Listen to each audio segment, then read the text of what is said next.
सिद्धाचा डोंगर म्हणून जे क्षेत्र आहे या क्षेत्रात उभा आहोत। हे क्षेत्र देखील मायनिंग खाली जाणार आहे। या क्षेत्रात आमच्या त्या मागच्या बाजूला दिसते ती सिद्ध स्वामींची संजीवन समाधी। या स्वामींनी 200 वर्षापूर्वी या ठिकाणी समाधी घेतली। यांचा शिष्यगण वावरत होता, गावात हे फिरत होते। संजीवन समाधीनंतर हे क्षेत्र डोंगरपालवासियांचं एक महत्त्वाचं श्रद्धास्थान। पूर्वेकडे मुख्य ग्रामदेवता माऊली देवी आणि हे दुसरं क्षेत्र यामध्ये हा सिद्धाचा डोंगर आहे। त्यामध्ये दर माघी पौर्णिमेला इथे मोठा उत्सव येतो। मुंबई, गोवा या ठिकाणी बरेच लोक येतात आणि आपापल्या जी मनात आहे ज्या मागण्या आहेत आणि ह्या मागण्या या देवापुढे मांडतात आणि त्यांच्या मागण्या त्यांच्या इच्छा फलद्रूप होतात असा प्रत्यय या लोकांना आलेला आहे। हे डोंगरपाल गावातील अतिशय पर्यावरणदृष्ट्या उंच असं स्थळ। आंबोलीला जो कावळे 7 म्हणून पॉइंट आहे त्याच्याशी तुलना करता हा एकाच ठिकाणाहून गोवा, नेतर्डा, कळणं, दोडामार्ग, इकडे सावंतवाडी, आंबोली, वेंगुर्ला असं एक 4ही बाजूचं क्षेत्र आपल्याला या ठिकाणी दिवसा पाहता येतं आणि रात्री लाईट प्रकार। आमच्या गावामध्ये डोंगरपाल गावामध्ये जेवढे जलस्रोत आहेत हे जलस्रोत सर्वांचं उगमस्थान हेच आहे। उत्तरेकडचा प्रवाह हा पुढे पश्चिम वाहिनीहून कडशीला जातो। या ठिकाणचा एक प्रवाह हा फोंडियाच्या दिशेने जातो आणि या पुढचे 2 प्रवाह याच्या मागचे 2 प्रवाह हे गावाच्या दिशेने गावाला पाणी पुरवठा पिण्याचं पाणी अशा प्रकारचे असतात।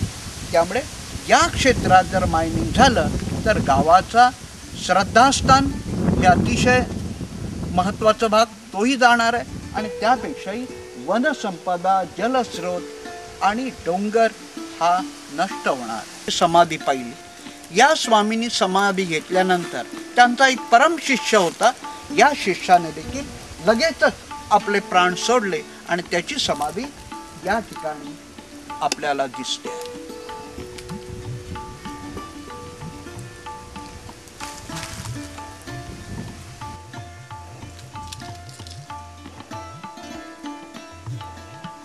मठाचं गावातानी जेव्हा बांधकाम सुरू केलं तेव्हा या ठिकाणी खोदाई करताना मिळाला हा जात्याचा हा खालचा भाग।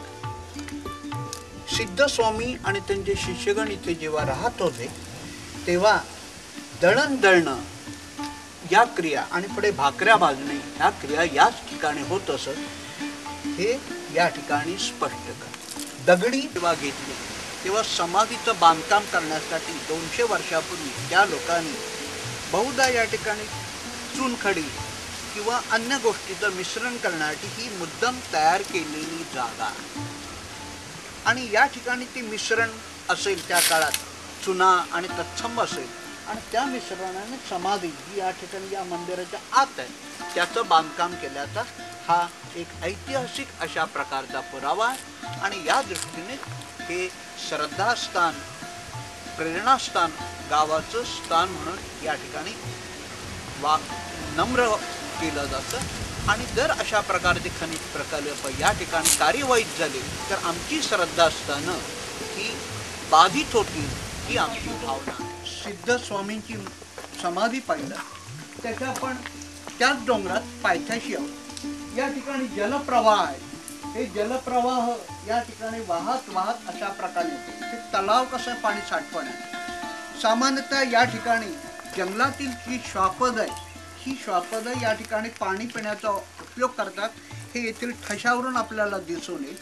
या ठिकाणी सिद्ध स्वामींच्या मठाच्या दर्शनाला लोक येतात। त्या लोकांना पिण्याची पाण्याची सोय व्हावी या उद्देशानं या ठिकाणी तळी बांधलेली आहे आणि त्याचं पाणी या पिण्यासाठी म्हणून वापरतो।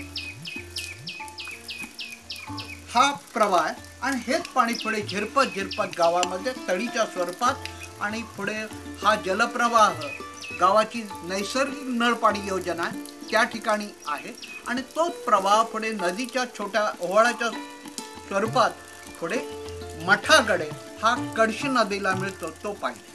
म्हणजे सिद्ध स्वामीच्या मठातला हा जलप्रवाह आजही 28 मार्च 2010 रोजी चालू आहे.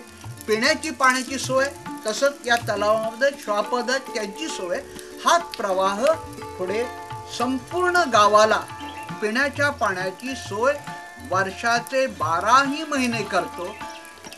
यामुळे जर या प्रदेशात खनिज उत्खनन आणि तशी प्रक्रिया झाली तर हा नैसर्गिक प्रवाह हा नष्ट होणार आहे आणि गावाचे नैसर्गिक जलस्रोत हे नष्ट होणार आहेत, हे आम्ही या ठिकाणी सांगू इच्छितो.